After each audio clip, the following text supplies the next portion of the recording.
Welcome to Unit 2, Chemistry Stars. We're looking at Chapter 5 and 6 together. Learning the language of chemistry is known as nomenclature. I have my notepad out in front of me. You do as well. It has the title, The Periodic Table and Nomenclature. Let's begin by opening up to find that first page of our notepad as we begin the journey of naming and forming compounds. Now, when we learn a new language, we always start with small steps first. Just as if we're learning a new language, we have to learn the alphabet, how to put the alphabet together to find words.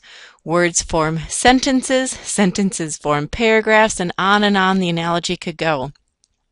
As a beginning chemistry student, we have to think about the basic building blocks of matter. When we understand how atoms come together to form compounds, we begin to understand about bonding. And those are very first steps as atoms come together to make compounds, much more stable arrangements for their electrons. We then learn how to name them based on the way they've organized themselves.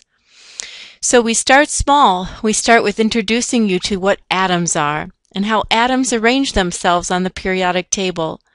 Understanding the periodic table and how atoms are placed on there lets us predict how compounds form. When atoms come together to make compounds, they do so by following very strict rules, forming ionic bonds or covalent bonds, forming ionic compounds or molecular compounds. And each time they do so, we have a different set of rules for naming them. Let's begin in our notepad by writing down the definition of an atom.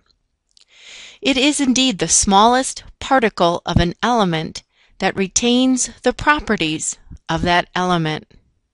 You know you have the ability to pause this video at any time to catch your writing up and then hit play when ready. So if you think I'm going too fast, that's the beauty of a video lesson versus a live lecture. You're in control of the pace.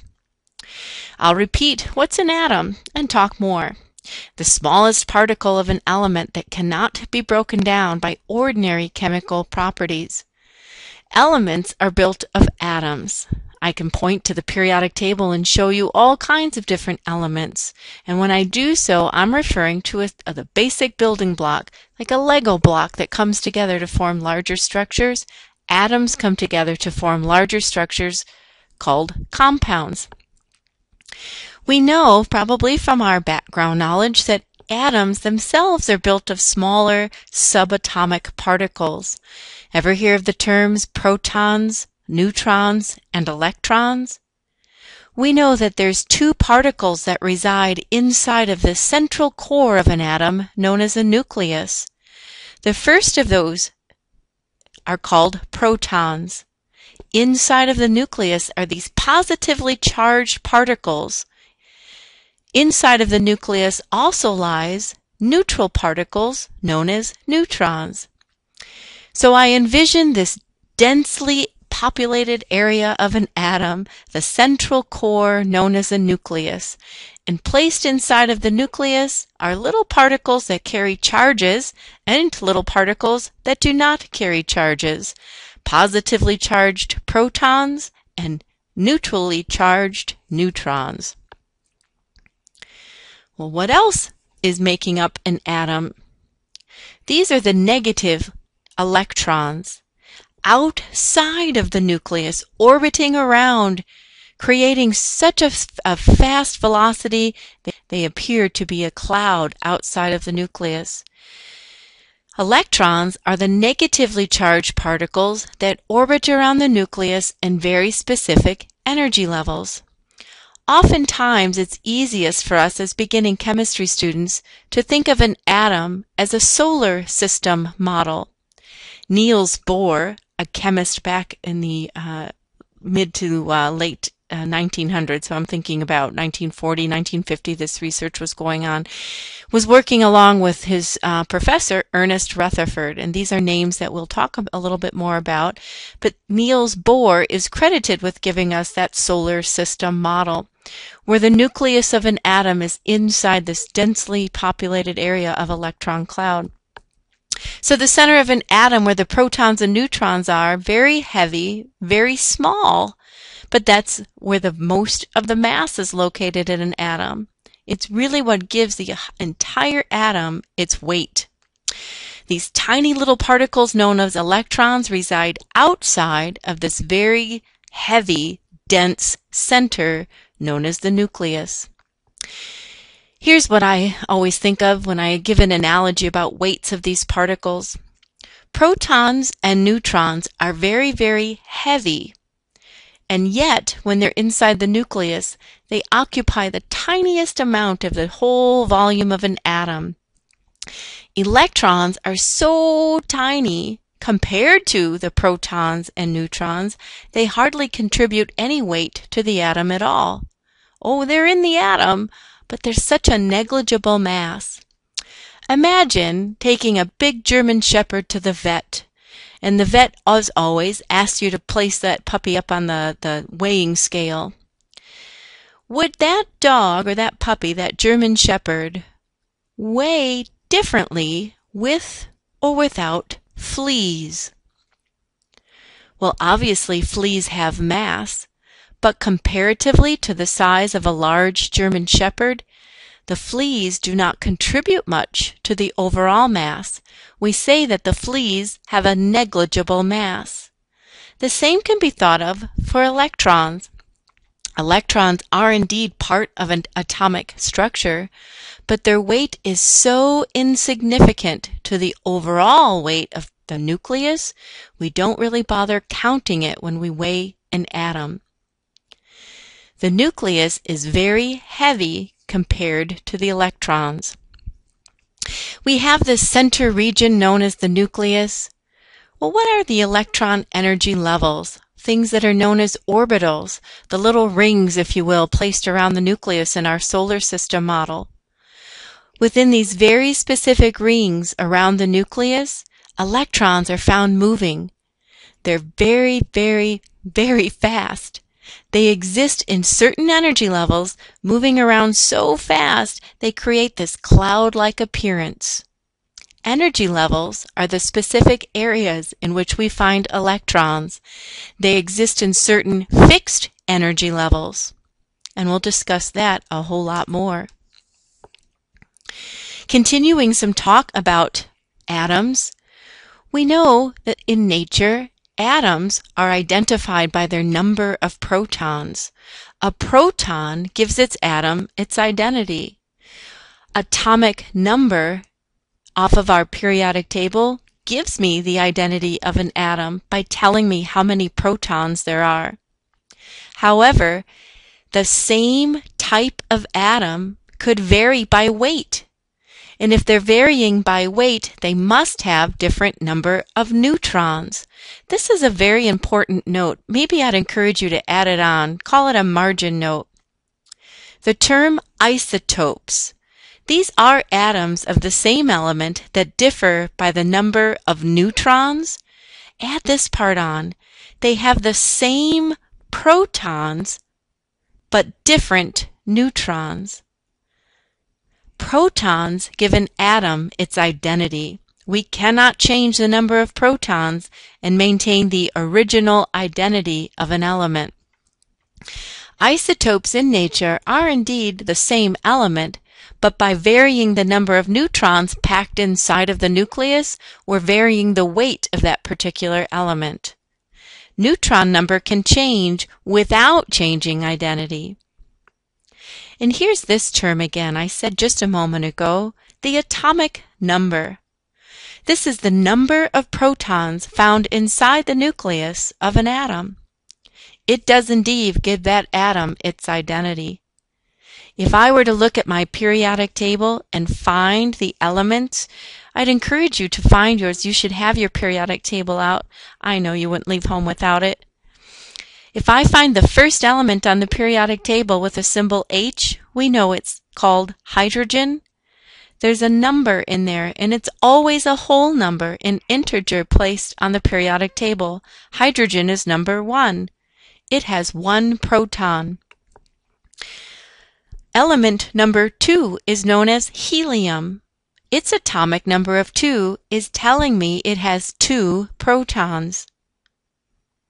Lithium is element number 3. Therefore, I now know it has 3 protons. The identity of an element can be determined by simply knowing how many protons it has, because the proton indeed matches the number, its atomic number, on the periodic table. Now, the mass number is the weight of the nucleus of an atom. How many protons and neutrons are added together gives us its mass number. If I have an atom that has 2 protons and 2 neutrons, the total number of particles inside the nucleus is 4. I would have a mass number of 4. That, by the way, is helium. These mass numbers do have a unit associated with it, as all scalar quantities do, a number with a unit. The unit is known as an AMU. That stands for an atomic mass unit. Atomic mass units are always whole numbers. Would you please write that down underneath this area as well? They are always whole numbers because I'm adding particles. There's no such thing as a half of a proton or a quarter of a neutron. I'm adding the number of protons and neutrons together, and therefore I'll always get a whole number. Now you might ask, why oh why do I see decimal points then on the periodic table? If mass numbers are whole numbers, why do I have decimals on the periodic table? And the answer lies with a word coming up, just not yet, but coming soon. The term is called atomic mass. If you wanted to write it and say it early, that's okay. The atomic mass is what I find on the periodic table. And what that is, friends, it's the weighted average of all the isotopes we find for that element in nature. Because I'm averaging a variety of different weights, now you can see why we end with decimals. Mass numbers are always whole numbers. They are not found on the periodic table. Write that down. I encourage you to take good notes. The other word is atomic mass. Atomic mass are the weighted averages of all isotopes found in nature for that particular element. And because we're averaging a variety of weights, now you can see why on the periodic table you find decimal places. We'll talk again more and more about isotopes. Let's see what we know, what we remember, looking at a few series of models of atoms. If you think about your solar system model, this will be great. Now, on your periodic table, that's a tool. We need to find some things. I see I have helium with a -4. See how we have helium -4. The symbol is telling me that it's helium. The mass number is 4. So the -4 is telling you how many total particles. But let's be even smarter. Find on your periodic table helium, its symbol He. The mass number 4 goes up high, and the atomic number goes down low. Let's be clear of our standard notation.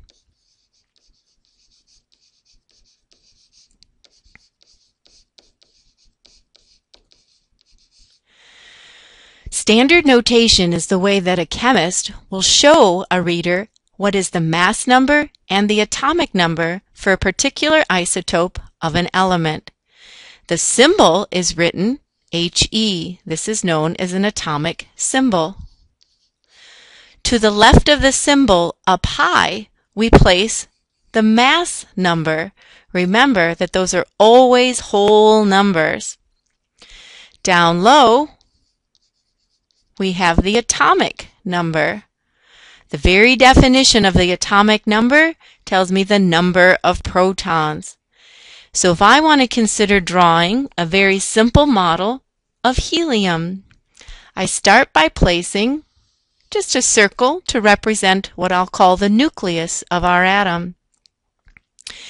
Atomic number tells me protons. That's its very definition. So by seeing this atomic number of 2, I had to look it up on my periodic table, I'm going to show that there's 2 positive protons inside of my nucleus. And let me chat a little bit about the symbols I'm using. Depending upon instructors you might have had in your past, you might have been told to draw little positive signs to represent 2 positive protons.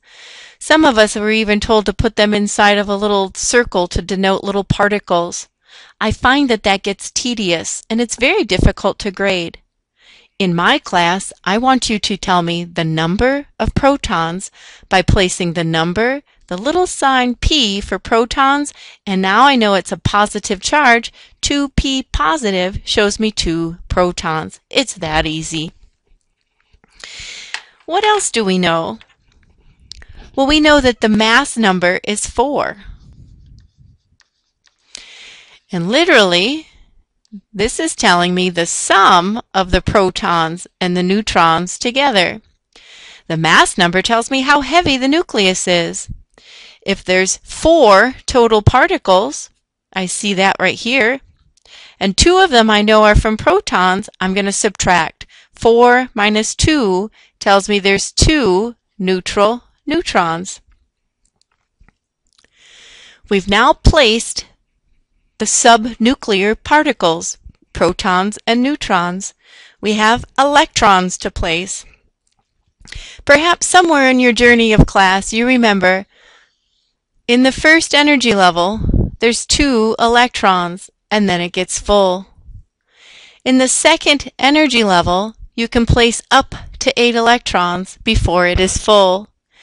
In the third energy level, you can place up to 8 more electrons before it is full.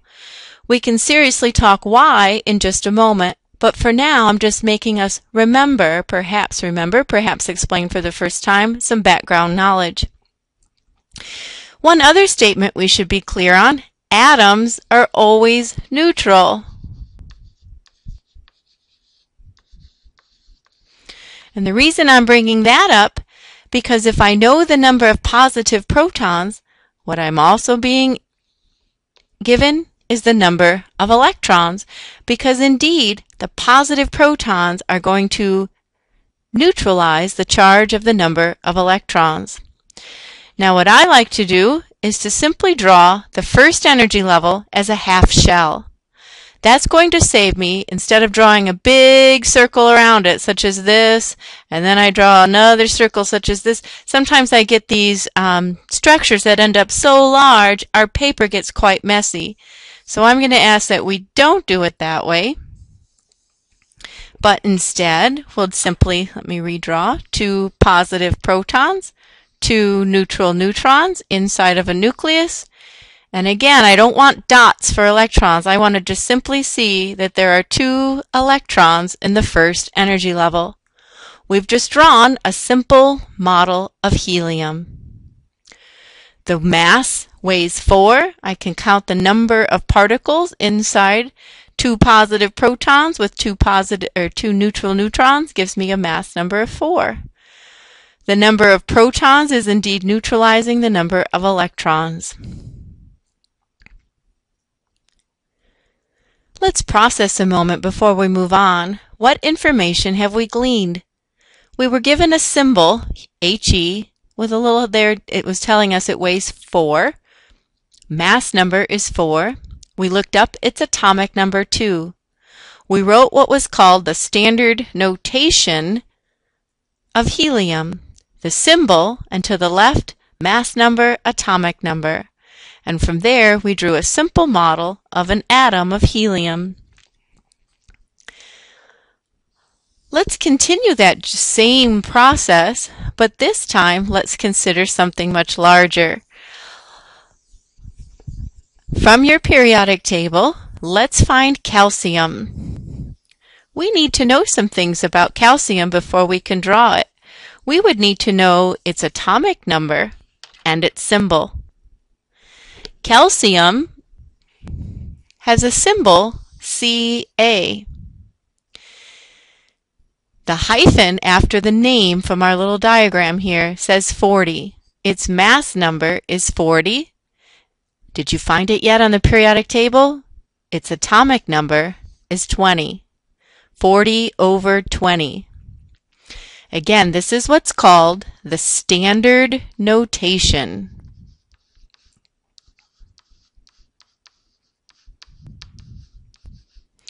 The standard notation is the symbol with the mass number up high and the atomic number down low. Those are called superscripts and subscripts. Let's draw a circle to represent our nucleus. Inside the nucleus, we now know how many protons it has because the atomic number has been identified. As soon as I found calcium, located it on the periodic table, we saw that it is number 20. Number 20 is telling us, oh, that has 20 protons. If the entire mass of the nucleus, the mass number, adds to 40, and we've already accounted for 20 of the 40 particles, 40 minus 20 is showing that we also have 20 neutral neutrons. The mass number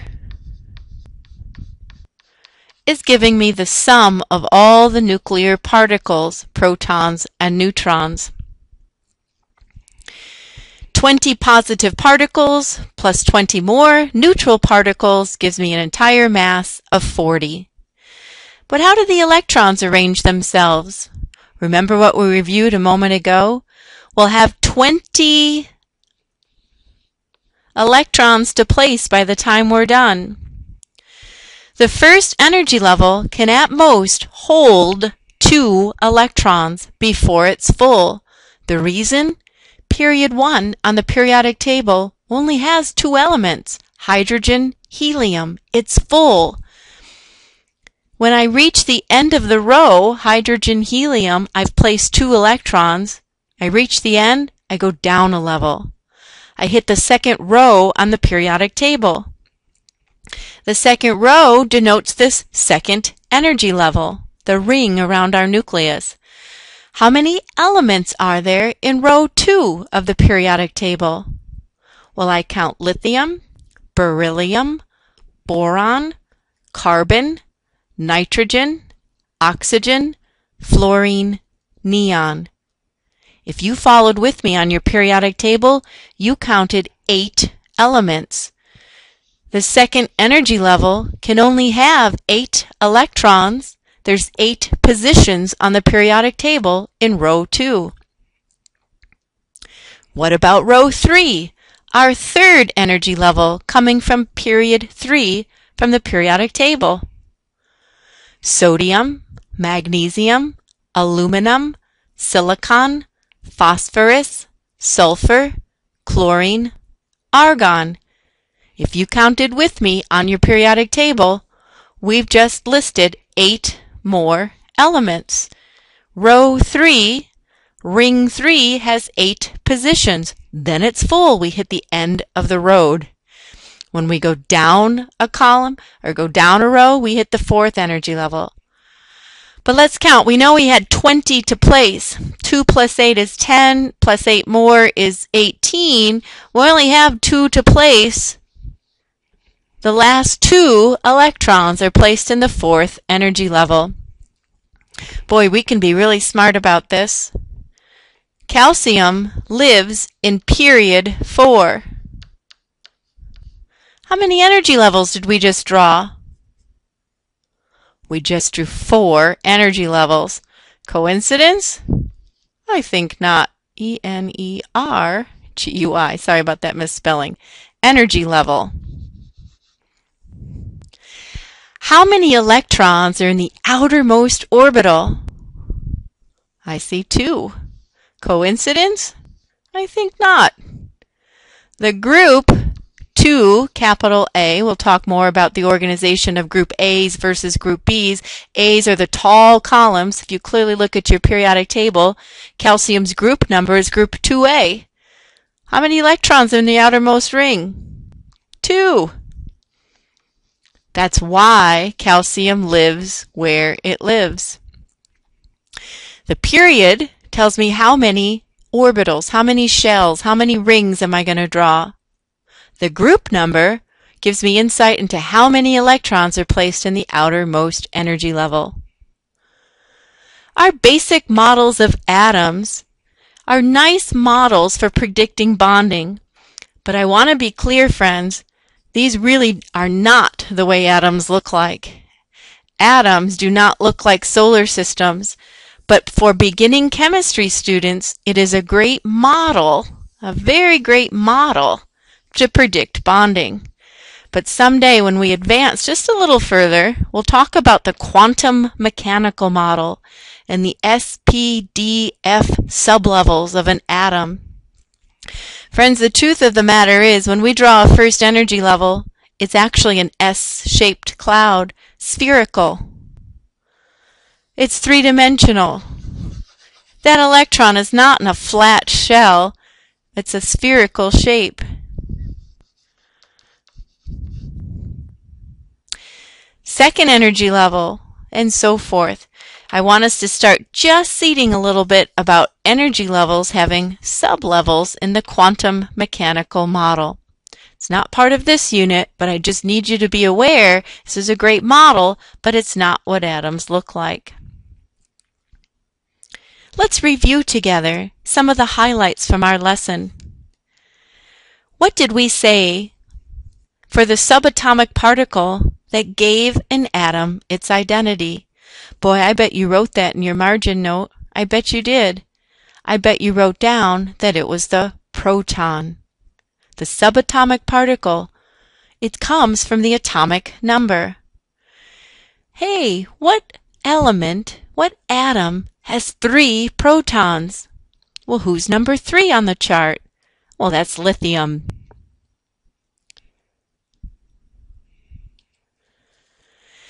Suppose we had an atom identified as platinum 195. See that 195? What does that number represent? We were just practicing with helium and calcium. We know that it represents what's called its mass number. The 195 is its mass number. We now know that that's the protons and the neutral neutrons added together. Now I have to be a little detective. How many protons? Well, I don't know until I pull out my periodic table. Do that with me. What number is platinum? It might be helpful to know its symbol is PT. Search for it, PT. Kind of in the center, around gold and silver. Did you see him yet? He's number 78. Mercury, whoops, there's his neighbor there. Let's see, 78 is its atomic number. I wouldn't have known that without my periodic table tool. How many neutrons? Well, if I know the mass number as 195, we just found that 78 of those 195 particles are coming from protons. I have to subtract the mass number from the proton number. It looks to be 117 neutrons.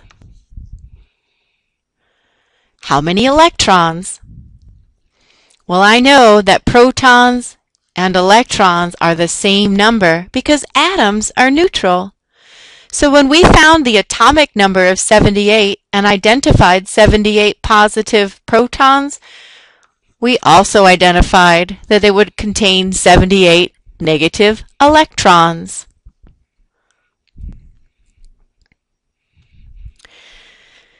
Our next screen will ask, how are isotopes of the same element alike, and how are they different? By our very definition of isotopes, I know that they differ by the number of neutrons, but they always have the same number of protons.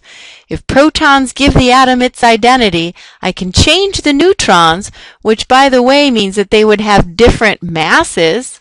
The different mass number could be different, but it would end up being the same element. Let's emphasize that. Draw this with me. Suppose in nature we have an archaeological dig going on, and we'd like to know that how old a certain artifact is that an archaeologist has dug up from a site. Oftentimes they do what is called carbon-14 dating. We also know the most natural, abundant isotope of carbon is 12. Carbon, if I looked on the periodic table, has an average mass of 12.011. Most abundant isotope is 12. But in nature, once in a while, we find a second kind of carbon atom known as a carbon-14 atom. Do you see what is the same? The same atomic number. A same atomic number means that it has the same number of protons. But what's different about them? Well, what's different is the mass number, how heavy the nucleus is. Carbon-14 must have 8 neutrons, 14 minus 6. Carbon-12 must have 6 neutrons.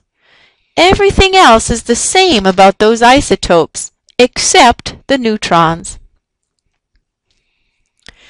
What would an argon atom look like? Argon. I'm not going to draw that, but I want you to.